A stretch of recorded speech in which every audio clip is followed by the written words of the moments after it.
बिल्कुल सही कहती हैं। और कभी कभी आज मस्त हो रहा प्रोग्राम। कभी कभी तो लगता है जब इतना ख्याल रखा जाता है तब कहती हूँ। और वाकई में अगर आप लोग इस बात से सहमत हो तो तालियों से मुझे आशीर्वाद दीजिएगा। मातृशक्ति यहाँ पर बैठी है कि आपकी बात में बेवजह शोर है, आपकी बात में बेवजह शोर है, इस पर वैशाली करती नहीं गौर है। अच्छा। यहाँ रहने की जिद न करो मियाँ, इस हवेली का मालिक कोई और है। क्या बात है, क्या बात है। बहुत अच्छा। आइए कुछ दोहे की पंक्तियां आप सभी के समक्ष रखती हूँ और तालियों का साथ आपका चाहूंगी मैं। और नहीं करूंगा मैं। बड़ा तो चलती चक्की देख के दिया कबीरा रोए, चलती चक्की देख के दिया कबीरा रोए। अरे जो पिसता पिस जान दे, रोने से क्या हो, समय का खेल है भैया, हो कर लेता थैया। समय का खेल है भैया, हो कर लेता थैया। कबीरा खड़ा बाजार में लिया लुकाटी हाथ, कबीरा खड़ा बाजार में लिया लुकाटी हाथ।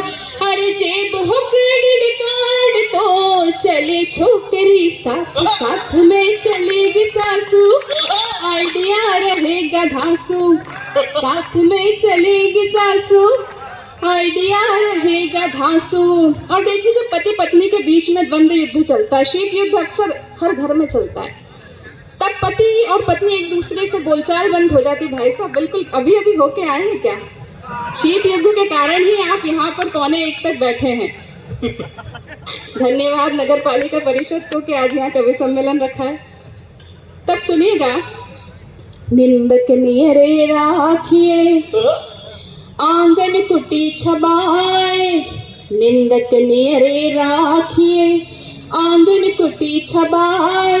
अरे जो बोले तो ठीक है, नहीं तो भाड़ में जाए, बोल के क्या कर लेगा, ये यूं ही टेंशन देगा, बोल के क्या कर लेगा, ये यूं ही टेंशन देगा। बहुत अच्छा आप लोग सुन रहे हैं और मुझे लगता है यही आप सुनेंगे और इसी में आहा और आपकी वाहा होगी। लेकिन अभी बहुत अच्छे वरिष्ठ कलमकार यहाँ पर आदरणीय बैठे हैं, मैं चाहती हूँ कि उनको आप ज़्यादा सुने, इसलिए अंतिम 4 पंक्तियाँ और आपका आशीर्वाद चाहूँगी कि चित्र अच्छा लगे तो आकृति बचाए रखना। क्या बात है। चित्र अच्छा लगे तो आकृति बचाए रखना, इस दौर में रहना है तो प्रकृति बचाए रखना। ये लुंगी डांस की बातें फिल्मों में ही अच्छी लगती हैं, अगर मंच जिंदा रखना है तो संस्कृति बचाए रखना। बहुत अच्छे।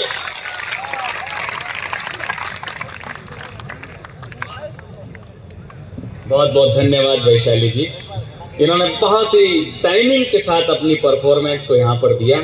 और जो हम कहते हैं ना कि खामोश समंदर में एक लहर उठानी है, सदियों की कहानी लम्हों में सुनानी है, तो इन्होंने वही किया। और इस बीच हमने देखा प्रेम प्यार मोहब्बत पर सब लोग भरपूर आनंद ले रहे थे राधे कृष्ण के भजन के साथ जब इसने अपने दोहे सुनाए। और इस बीच आदरणीय सज्जन आप सब ने यहाँ पधार कर बहुत कष्ट किया, आपका भी समय नष्ट किया, हमारा भी समय नष्ट किया, इसके लिए बहुत बहुत धन्यवाद आपको।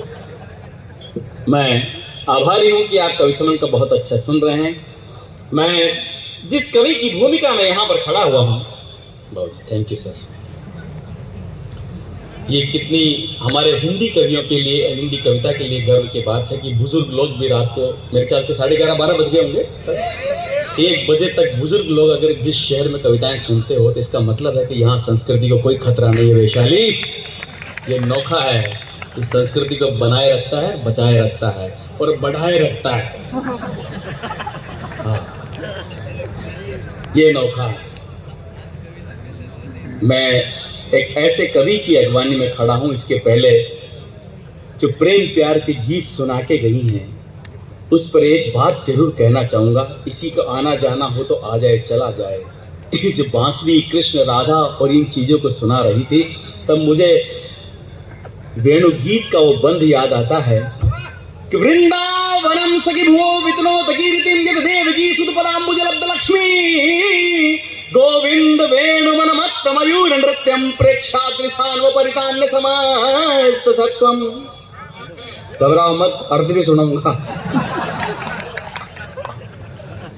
वृंदावन में कन्हैया बांसुरी बजा रहे हैं, गोपियां वहां जा नहीं सकती, मन मंदिर में बैठ करके आपस में संवाद कर रही हैं। अरे देखो तो ये कन्हैया जब वृंदावन में बांसुरी बजाता है जड़ चेतन हो जाता है, ये हवाएं सुगंधित हो जाती हैं और ये पुष्प इस प्रकार के गंध देने लगते हैं जैसी पहले कभी इनके पास थी ही नहीं। और जिधर देखो उधर पक्षी ऐसे गाते हैं जैसे वेदों की ऋचाएं गा रहे हो। इतने में देखो चारों तरफ मोर नाचते हुए दिख रहे हैं। इतने में देखो किसी ने व्याख्याकार ने आगे बढ़ाया, नाचते नाचते एक मोर आया। आते ही पहले कन्हैया से कहा चलो हमारे साथ। नाचता हुआ मोर आगे आगे, बांसुरी बजाते हुए कन्हैया पीछे पीछे ले आया एक गांव में। गांव का नाम बरसाना। मोर ने कहा ठहरो, सामने वृषभानु सुता का घर। राधिका जी गई हैं यमुना जी जल भरने। मोर कहता अभी एक सुंदर सा परिचय कराते हैं। राधिका जी आई है, माथे पर मटकी लेकर के आई है और कन्हैया से परिचय कराया जा रहा है। ये है वृषभानु सुता राधिका। पहली बार देखा कन्हैया ने राधा को, जब देखी वृषभानु जात हिये बिच उठी हुक। बंसी रह गई हाथ में फिर न लागी भूख। कन्हैया बांसुरी बजाना ही भूल गए। ये तो कन्हैया की दशा। और वो राधिका जिन्होंने नंद के जिस नटखट छोरे के बारे में हजारों बार सुना था वो आज खुद सामने था। परिचय कराया कि ये नंद का ढोटा। तो वो लजाई शर्माई, किया घूंघट। घूंघट किया तो माथे पर थी मटकी।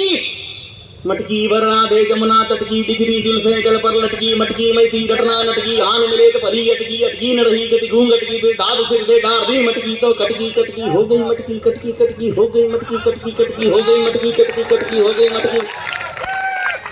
मटकी टूट गई, कटकी कटकी हो गई, भीग गई। दौड़ी शर्माई लजाते हुए घर में घुस गई राधिका जी। अब रह गया मोर और कन्हैया। कन्हैया ने देखा मोर की तरफ। मोर भी तिरछे नेत्रों से देख रहा था। पूछा कैसी रही मुलाकात? कन्हैया ने कहा थैंक यू। आज से इस प्रसंग की याद में हम तुम्हारा पंख अपने माथे पर धारण करेंगे।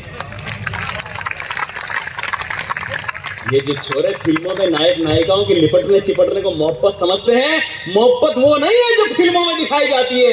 अरे आप सुनो राधा कृष्ण के ग्रंथ को, आप सुनो जीवन में आनंद ही आनंद। प्रेम वो नहीं है जो फिल्मों में दिखाया जाता है। अरे प्यार तो वो है जब रात 11 बजे तुम्हारी माँ हाथ में गिलास लेकर के आवे दूध का, माथे पर हाथ फिराते हुए कहे कि सो जा बेटा अब कल पढ़ लेना। प्रेम तो वो है जब आप ट्यूशन से घर आने में देर हो जाओ। मेरी बात अच्छी लगी तो तालियां बजाते रहना। प्रेम तो वो है जब आप ट्यूशन से घर आने में देर हो जाए तो आपके पिताजी आपसे कहे कि बेटा मुझे मोबाइल कर देता तो मैं स्कूटर लेकर के तेरे को लेने आ जाता। प्रेम